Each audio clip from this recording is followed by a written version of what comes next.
Well, hello, sports fans. It's Brian here at Triathlon.com. And again, I'm talking about 70.3 Oregon. No, I'm not doing it this year, but I've got a few athletes doing it. And I'm having conversations of what's the run course like? What's the swim course? What's the run course, bike course, swim course? What's the weather going to be like? Athlete guide, what should I pay attention to? What's the schedule like? All this kind of stuff. And I thought it'd be convenient to record these and send them out to my athletes as well as share them with everybody else. So I'm doing them live to go through and talk about the different aspects of this particular race. Again, 70.3 Oregon. If you're not doing it, maybe just tune out and do whatever. If you like the sound of my voice, keep playing it. If you got questions, I see TJ, yo, right back to you. So if you got any questions, put them in. I got a chat feed going on so I can see the questions that you asked. If you want anything in particular, do the best I can. I'm an Ironman certified coach. I am not an Ironman employee, so I don't really know exactly specific details of the race, but I do have a little bit of insight. I do attend monthly calls for Ironman University certified coaches, and we get a little bit of kind of background information on what's going on, but nothing really more than your standard athlete or anything like that. So, where's the fastest current on the swim? Where is the fat? Well, we'll talk about current. There's TJ a little bit. I maybe not have specifics of where that current is going to be the fastest at, but I do have some interesting information I found on the USGS site, so we'll pull that up here in a minute. And you kind of alluded to, I was going to talk about weather, but that also plays into what's the water temperature, is it going to be wetsuit legal, all that kind of stuff comes up. So we're going to jump into it. 70.3 Oregon, they're advertising on the Ironman website that is an average air temperature of 80 degrees Fahrenheit and 27 degrees Celsius. Average water temperature of 75 degrees Fahrenheit. So this is what Ironman puts out there. Now, this could be a conglomerate of the month of July. It could be July 25th, historically, kind of averages and that type of thing. I am not too sure what exactly they put in there. So what I like to do is I go to timeanddata.com. It's got a hodgepodge of information, especially, time and date and weather and historical averages. So I looked up Salem, Oregon, and it's got information from 1985 to 2015. So pulls up a lot of data from the past. And what I like to look at is hottest month is August, so we shouldn't experience the hottest month. Coldest month, obviously, is December. We shouldn't really experience that. Wettest month in December. Windiest month is in January. And annual precipitation is 26.6 inches per year. So, okay, that's great. But what about our month? So if we look at July, and we click on that, we see the average air temperatures gets to a high of 82 degrees, average low is 54 degrees. So high temp 82, low temp 54, mean temp is 68 degrees.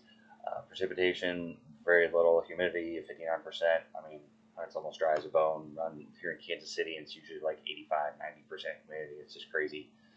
Winds of 5 miles per hour. So here's what I'm seeing, from the vantage point of, 10,000 foot view, is it's looking like the weather is going to be pretty friendly.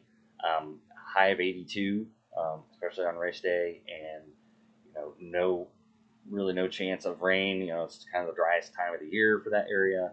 I know Oregon's having some forest fires and that type of thing going on. So as far as I know, I don't think it's going to impact the race. I haven't seen any information on that. They've been posting on the official Ironman 70.3 Oregon Facebook page that they're getting the transition ready and unpacking everything, so that shouldn't be an impact, but it is pretty dry around there, and they're having problems with forest fires and all kinds of stuff going on with kind of a drought and heat waves, all kinds of goofy stuff that's been happening this year.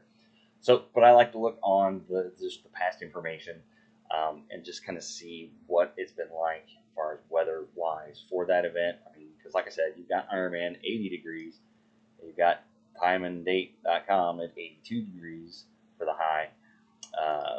But I also looked into the forecast. Here it is, July 20th, 2021. The race is July 25th.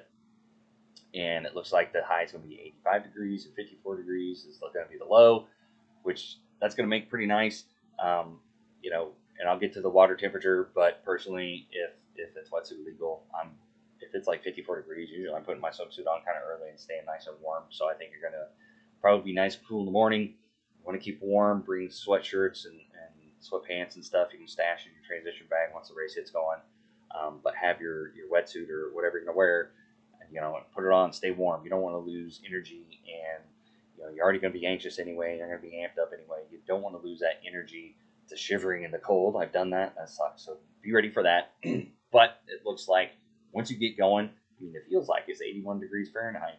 So there's 10 miles per hour of a wind. So it's a little bit, but not drastic. So you want to make sure on the bike, if you're bringing your aero bike, you're comfortable in the aero position. Looks like there's going to be a little bit of wind coming in. So just be prepared for that. There could be a little breezy, but it's nothing that's going to knock you off your bike, it looks like. Precipitation, 2%. So I think it looked pretty good. I've done Ironman Tulsa this year, and I've done 70.3 Des Moines, and both got messed up due to weather. Tulsa happened, but it rained for 112 miles on the bike ride. 70.3 Des Moines happened, but they cut the bike ride in half, delayed the swim start because of the storm that rolled through. So I think you guys can consider yourself lucky because it doesn't look like there's any rain. Looks like it's going to be sunny. I think sunscreen is going to be in order. It's going to be, some of you guys are going to be a long day out there. You don't want to get sunburned. I think you're going to get full sunshine. I think it's looking like the weather's going to cooperate. It looks like Saturday is getting 90, so it looks like, but it feels like 84 because you got a little bit of a breeze cooling you off. So that's actually kind of nice. Usually when we get wind here in Kansas City in the summer, it's warming us up. I know this weekend we're looking at 100 degrees heat index, so I consider you guys lucky for the weekend. Should be a great race. Sunrise 5:50, sunset 8:46. So this is what the standard protocol I like to do is especially when you're a couple days out, the forecast starts getting better and better.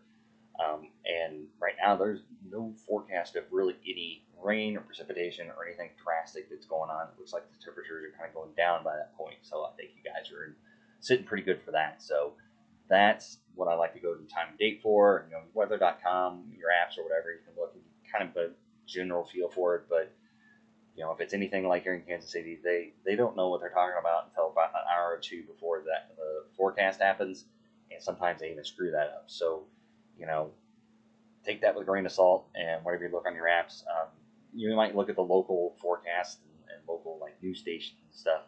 Usually they have a little bit better idea what's going on. Maybe not totally, but sometimes better. But it doesn't look like it's going to be a problem.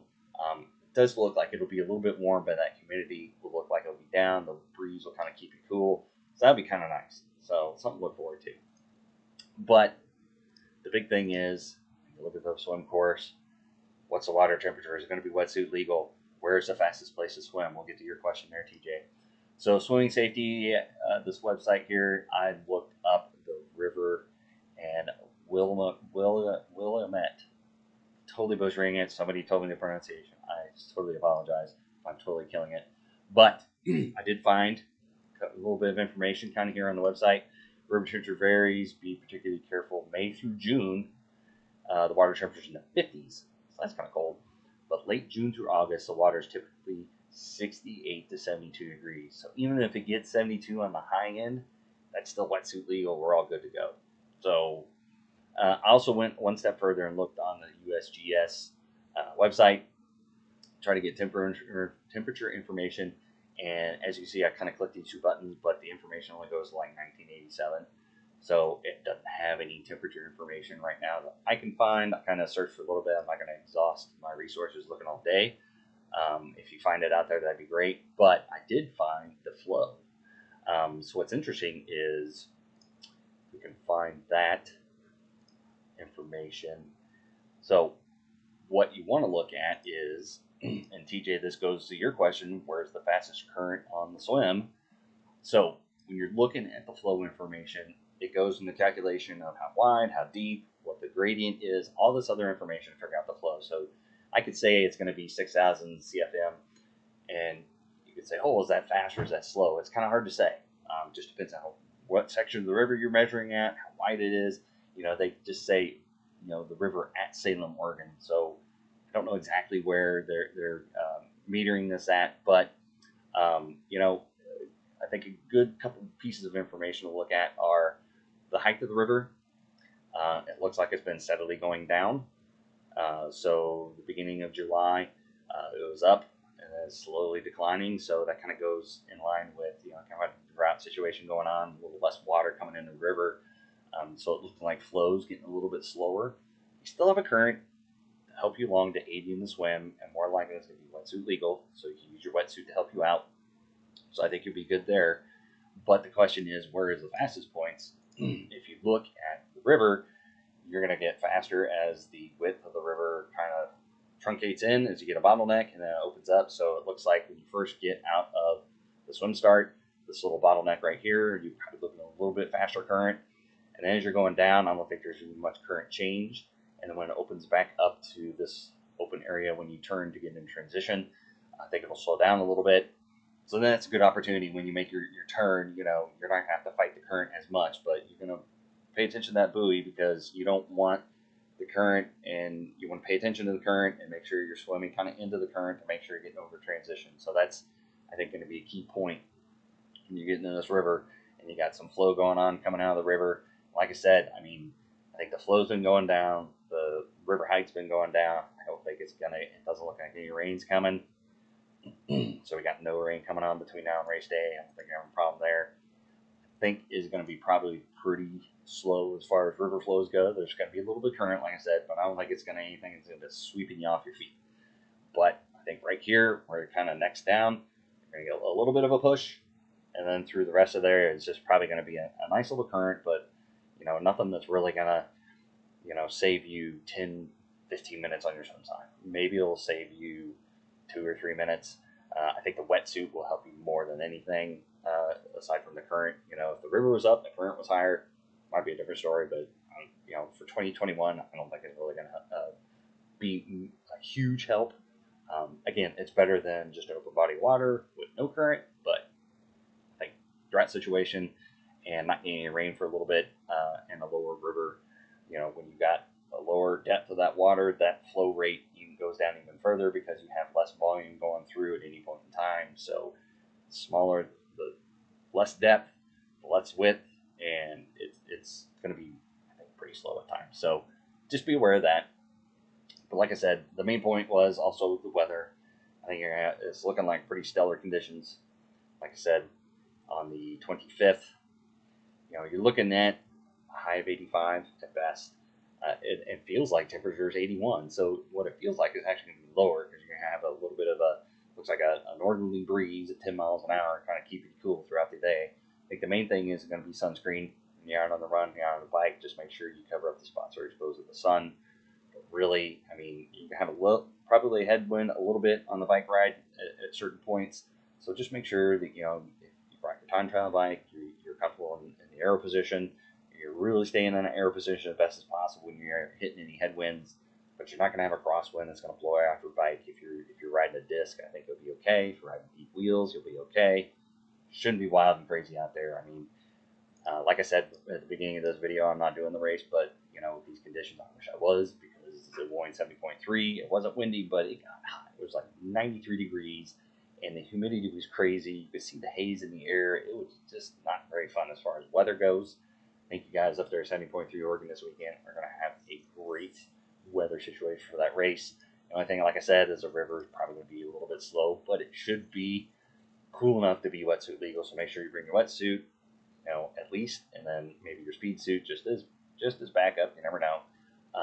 But yeah, have your wetsuit. I think you'll be using it on race day. So hopefully, this quick little tip talking about the weather helps you out. And if nothing else, gives you a few resources you can go look on your own. Like I said, weather.com has good information. I kind of searched up the river a little bit just to find, and I couldn't find any temperature information. So I think that's going to be, if you want to dig a little bit deeper, but I did find this little resource for the river, and it says maybe the highest is 72 degrees. So 76.1 is the cutoff for wetsuits, so I don't think you're even going to have a problem with that. It should be wetsuit legal. I don't see a problem with that. You never know, though. Stranger things have happened. So hopefully this helps you out. Again, their little prediction is a little bit different than what the time and date says. Average water temperature, if you look on this 68 to 72 degrees, 65 degrees might be a little, but I would definitely bring a wetsuit and be ready for that. So hopefully it helped you out. I didn't see any other questions. Give this video a thumbs up, like on Facebook if you see it on there. Give it a like on YouTube if you liked it. If you didn't like it, put a comment in there and say, hey, I think you need this, that, and the other, or hey, you're boring to listen to, or hey, you're the greatest ever, keep doing the videos. I like to see it all and receive it all, so put it out there. Hopefully this helps you out. And training's been done. I would say happy training, but at this point, training's already been done. So hopefully you got it all done. Good luck on race day, and hopefully see you on the other side with your medals and smiles on your faces. Good luck out there.